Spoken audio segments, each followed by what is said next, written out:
Madame, Monsieur, bonsoir. Dans votre émission ce soir, gestion des risques de catastrophes naturelles et fonds de solidarité contre les événements catastrophiques. Casablanca, début janvier, ou Tanger, lundi 8 février. Les inondations sans précédent qu'ont connues ces deux grandes villes et surtout leurs dommages imposent l'activation de deux mécanismes. D'abord, la prévoyance et une meilleure gestion des risques et aussi ce fonds de solidarité. D'ailleurs, le plan d'action national 2020-2030 vient d'être dévoilé. Nous en parlons entre autres ce soir en compagnie de Hicham Zine, expert en gestion de risques. En seconde partie de votre émission et dans le même contexte, le juriste Hatim Bougar nous détaillera les recours et les procédures à suivre en cas de dommages humains ou matériels dus aux catastrophes naturelles telles que les inondations. Bienvenue à tous.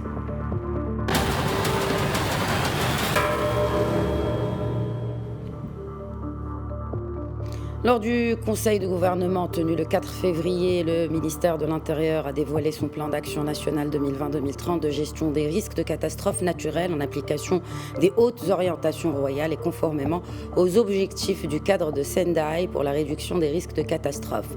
Les 4 risques naturels majeurs déterminés sont les tsunamis, l'érosion du sol ou des sols, les séismes et, ces deux circonstances, les inondations. Alaa Bnani et les principaux axes de ce plan d'action.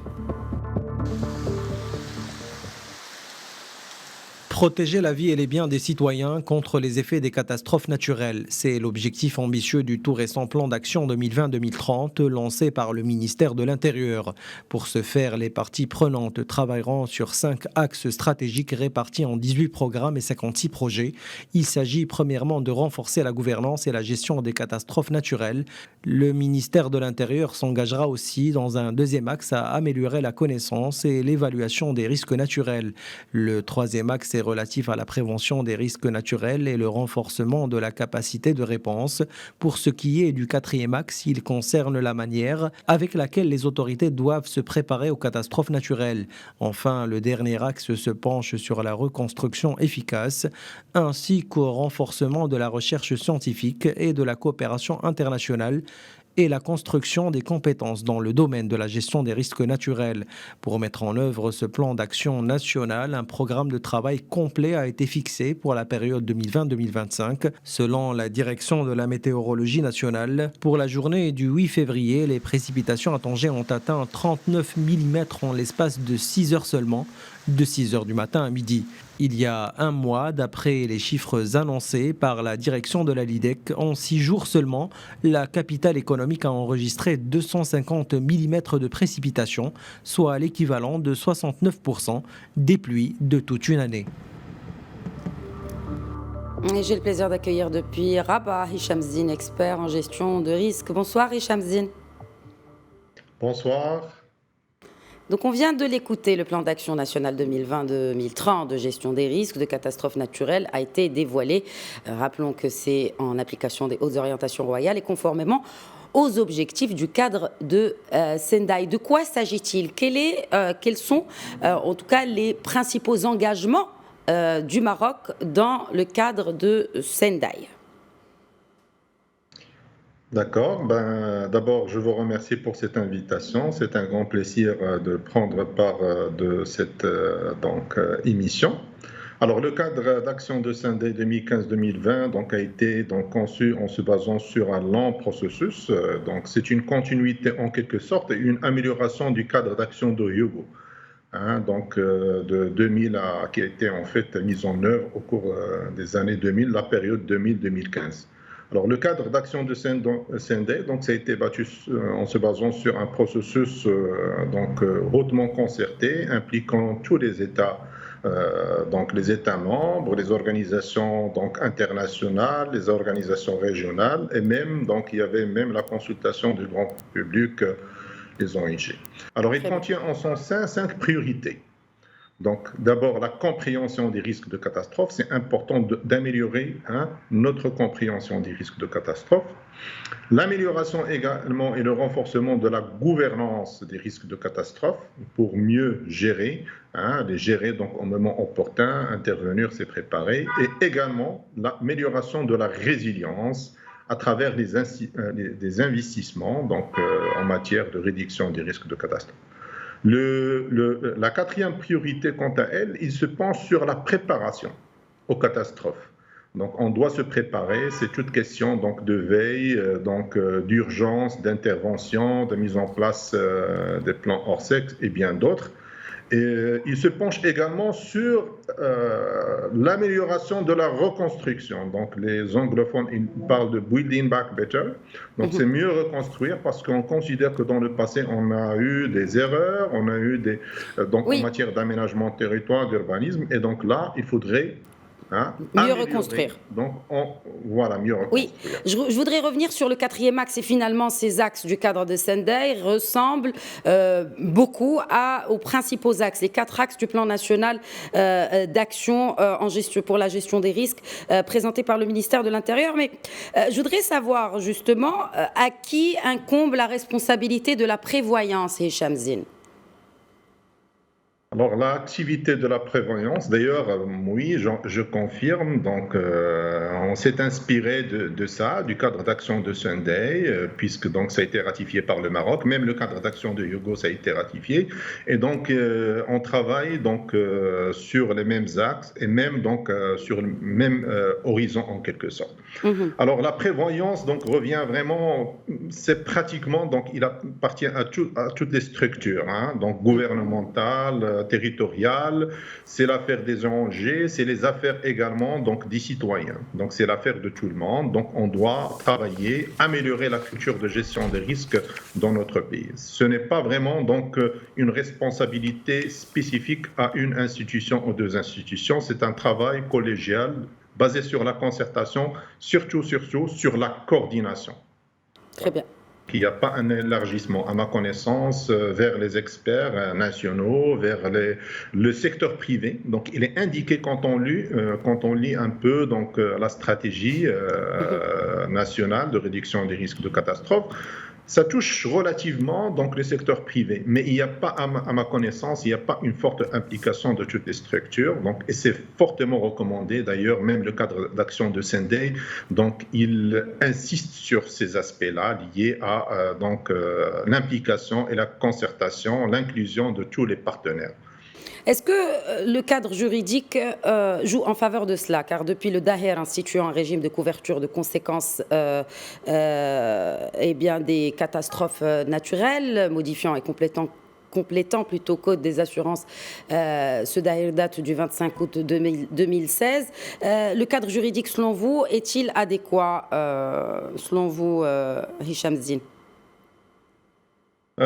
Je pense qu'il y a un travail à faire. Donc, déjà, il y a quelques acquis. Donc, la question de gestion des risques de par la loi, elle est un peu répartie, diluée, distribuée. Il n'y a pas une loi intégrée qui coiffe tout le cycle de gestion des risques de catastrophe, en passant par la coordination, l'évaluation, la prévention, la gestion des urgences et la reconstruction. Il y a plusieurs lois, mais ils sont un peu dilués. Donc je peux citer, ça commence depuis 1955 pour tout ce qui est gestion de urgence à travers la loi de la protection relative à la protection civile.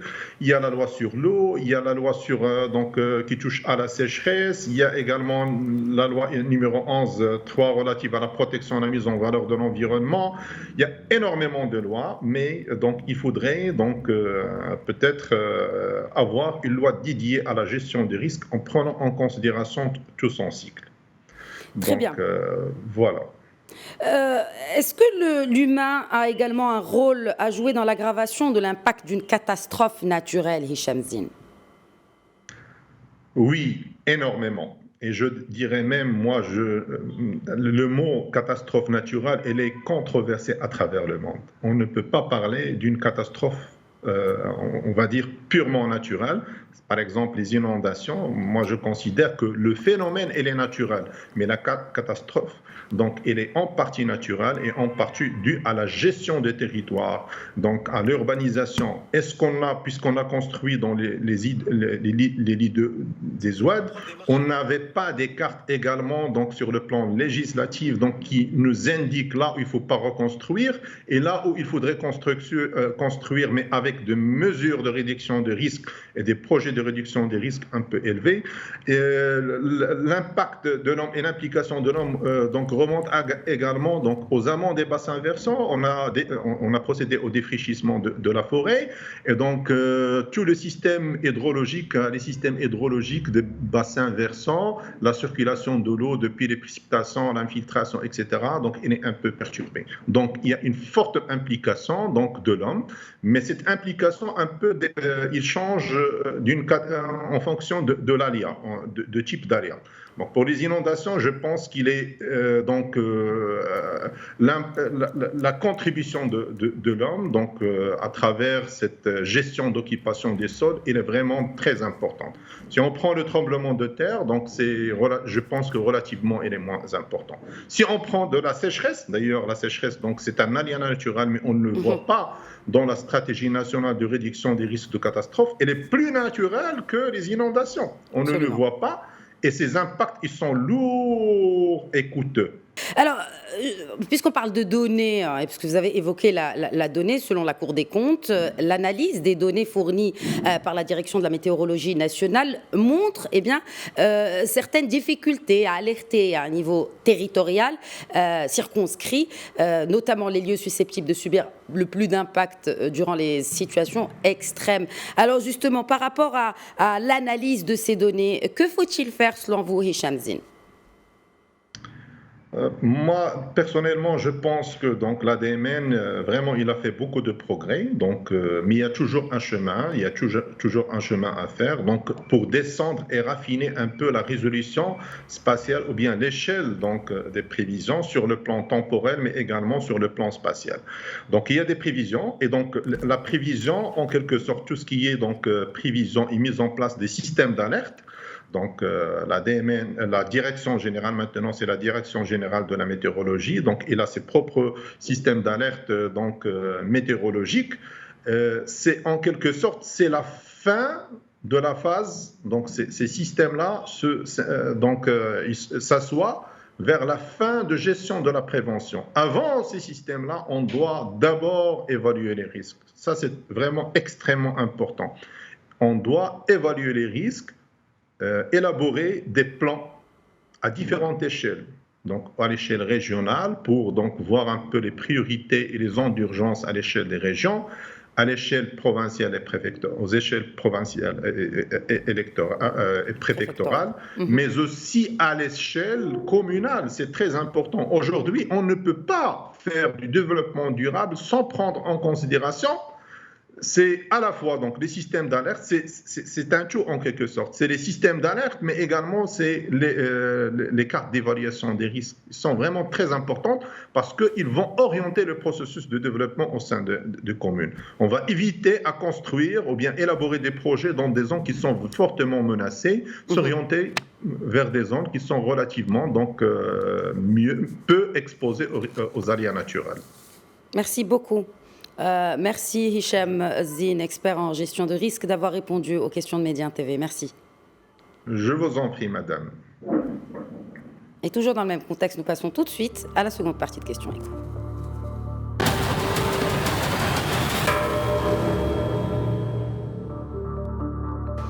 Suite donc aux intempéries que connaît le Maroc depuis le 5 janvier, le Fonds de solidarité contre les événements catastrophiques devrait entrer en vigueur, ou en tout cas en action plutôt, de manière imminente. Retour sur le fonctionnement de ce fonds et la procédure d'indemnisation des victimes des intempéries dans ce récit de Alam Nani. C'est tout récent, les personnes non assurées contre les conséquences des catastrophes naturelles peuvent être couvertes grâce au Fonds de solidarité contre les événements catastrophiques. Mais pour que la procédure d'indemnité soit enclenchée, l'événement devra être qualifié de catastrophique par arrêté du chef du gouvernement. Sont éligibles à cette procédure d'indemnisation les personnes ayant subi l'un des deux types de dommages, à savoir les dommages corporels et les dommages causés aux habitations principales affectées par les catastrophes, à hauteur hauteur de 250 000 dirhams. Pour ce qui est des moyens de financement de ce fonds, l'État lui a consacré une dotation initiale en attendant que la source principale de financement du fonds, à savoir la taxe parafiscale, soit capable de donner l'autonomie financière au fonds. Pour ce qui est de cette taxe-là, il s'agit d'un taux de 1% qui sera ajouté à la taxe d'assurance. Enfin, pour ce qui est du processus d'indemnisation et pour décider de la recevabilité des demandes d'indemnisation, la loi fixe un délai de 30 jours. J'ai le plaisir d'accueillir depuis Qtitra Maître Hatim Begar, avocat et conseiller juridique. Bonsoir Maître Begar. Bonsoir. Donc, est-ce que vous pensez que le recours à ce fonds de solidarité peut être déclenché incessamment, bien sûr compte tenu des événements tragiques qu'ont connu plutôt certaines villes du royaume? Il le faut, bien sûr, évidemment. Mais tout d'abord, j'aimerais présenter à travers votre chaîne et à travers votre émission mes condoléances les plus sincères aux familles des victimes suite à la tragédie qui a survenu à Tanger cette semaine. Et puis, comme vous l'avez dit, il faut évidemment que le dédommagement soit enclenché et dans l'immédiat. Car, et j'aimerais rebondir sur ce qu'a dit Hicham Zine avant, il ne s'agit plus d'un risque, aujourd'hui c'est un problème, c'est répétitif le risque, il pourrait être imminent, il pourrait être prévisible. Aujourd'hui nous faisons face à un réel problème répétitif depuis des années. Donc le souci de gestion, le souci de management urbain, de management de la chose publique, la gestion de l'infrastructure, le facteur humain qui aggrave la situation, c'est toute une problématique qui existe aujourd'hui. Et bien évidemment, l'effort qui est fourni à travers les instances et les établissements étatiques, mais aussi à travers beaucoup de parties prenantes, est considérable. Il faut combiner ces efforts-là et la loi aujourd'hui est supposée ajouter des réponses à cette situation critique. Comment ? Non seulement ce Dahir, bien sûr, mais à travers les procédures, les lois déjà en vigueur. Évidemment, ce sont des textes de loi éparpillés. Mais toute personne ayant subi un préjudice, ayant subi un dommage, est dans son droit de présenter une requête aux tribunaux compétents, une demande à la magistrature pour un dédommagement. Sauf qu'il faut passer par certaines procédures qui débutent déjà en premier lieu. Vous savez mieux que moi que lorsqu'on en vient aux tribunaux, il ne s'agit plus de ce qu'on sait, mais il s'agit de ce qu'on peut prouver. Donc il faut prouver ce préjudice, il faut prouver ce mal qui a été causé.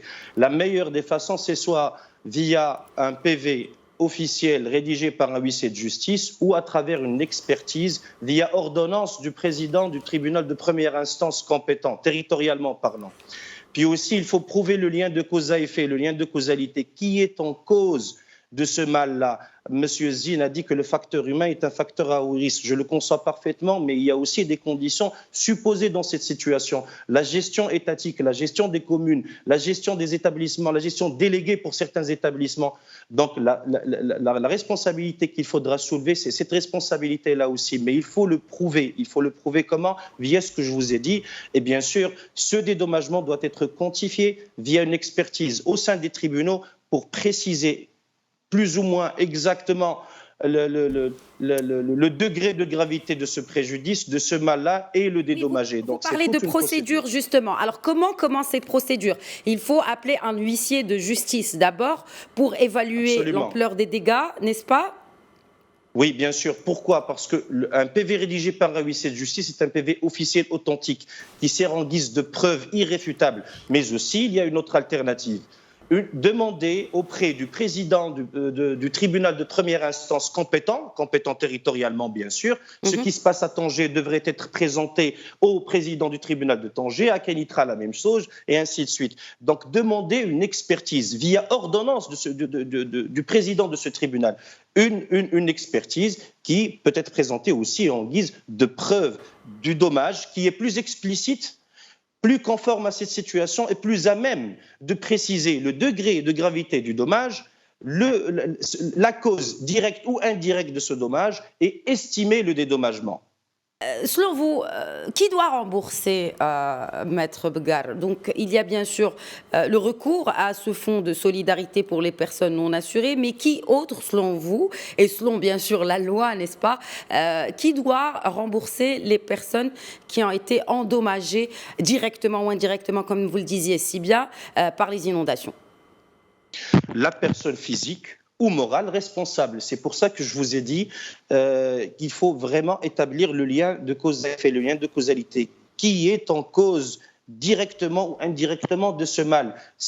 Souvent, c'est la commune urbaine, parce que là, on parle d'infrastructure, on parle de canalisation, on parle de la prévoyance, justement. Donc, c'est la commune urbaine. D'autant plus que le citoyen n'est pas supposé être au fait de tout contrat entre cette commune urbaine et tout autre établissement auquel on a délégué cette gestion-là. Donc, nous devons en premier lieu impliquer la commune urbaine de par sa responsabilité directe. Et c'est à elle de faire introduire en procédure tout établissement délégué, parce que le citoyen n'est pas en possession de ce contrat-là. Donc, en premier lieu, la première responsabilité qui est soulevée, c'est la responsabilité des communes. Aussi, ça engage aussi la responsabilité de tout établissement. Je ne veux pas citer de nom, mais tout établissement qui est responsable de cette gestion-là, de la gestion de canalisation, de la gestion de l'assainissement, la gestion de l'urbanisme. Aussi l'autorité locale ou l'autorité nationale. Quand je dis ça, j'ai en tête le plan d'aménagement, les permis de construction urbains. C'est vraiment une situation qui à la fois regroupe deux éléments. Le premier élément, c'est un élément systémique, c'est la gestion de la chose publique. Mais aussi, il y a des détails à prendre en considération, ces détails qui diffèrent d'une commune à une autre. Mais et c'est au cas par cas, évidemment. Oui, mais par rapport au recours au fonds de solidarité, il faut bien sûr, sur approbation du chef du gouvernement. Oui, absolument. Pour ça, il faut, comme je vous ai dit, prouver qu'il y a eu un préjudice et prouver que nous ne sommes pas assurés, ou au moins l'organisme à l'égard duquel on a engagé une action en justice n'est pas assuré. Donc, il faut finalement que la victime soit assurée. Soit la personne physique ou morale est responsable et elle est assurée. Dans ce cas-là, c'est l'assurance qui rembourse.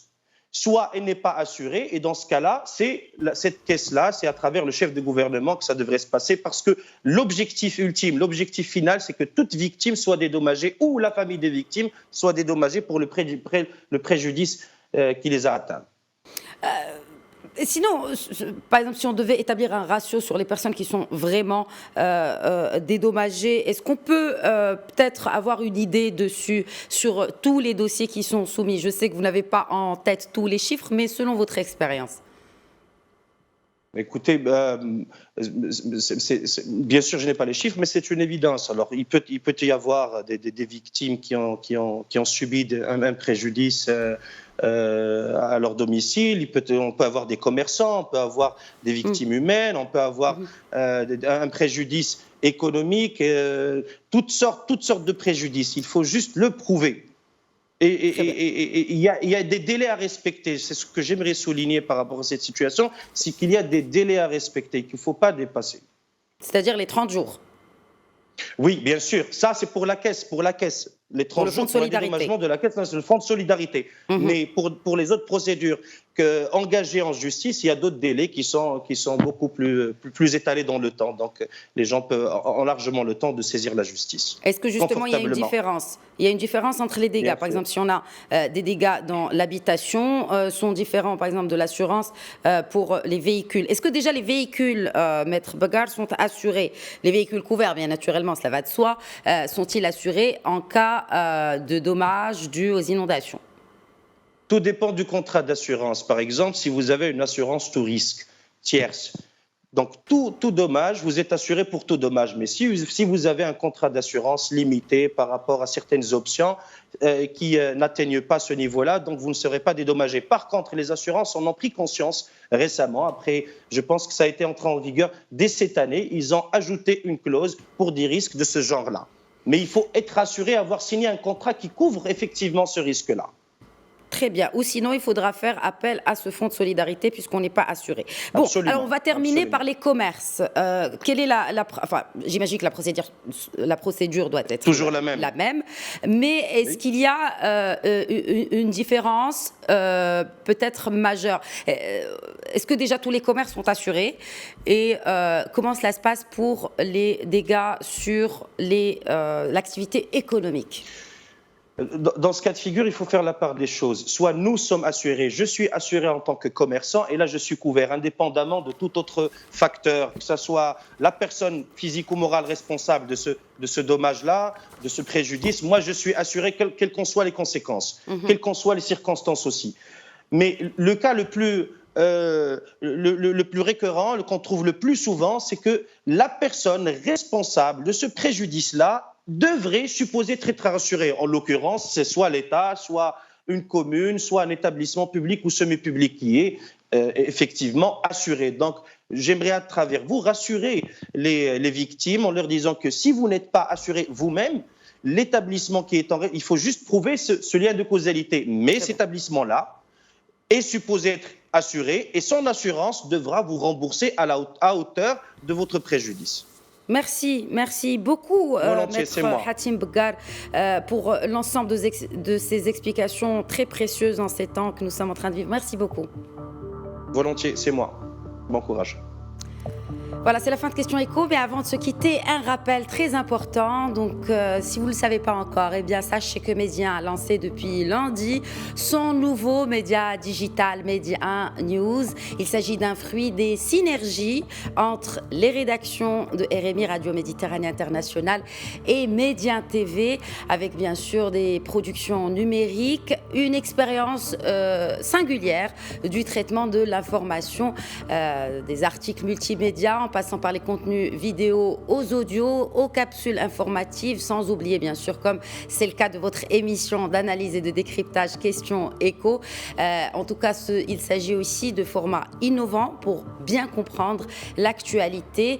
Donc dès aujourd'hui, si vous ne l'avez pas encore fait, eh bien suivez les événements et les développements qui font la une de l'actualité au Maghreb, en Afrique et dans le monde sur medianews.com ou tout simplement, en un clic, télécharger l'application Média News sur votre smartphone. Voilà, je vous souhaite à toutes et à tous une excellente soirée sur Média TV et sur medianews.com.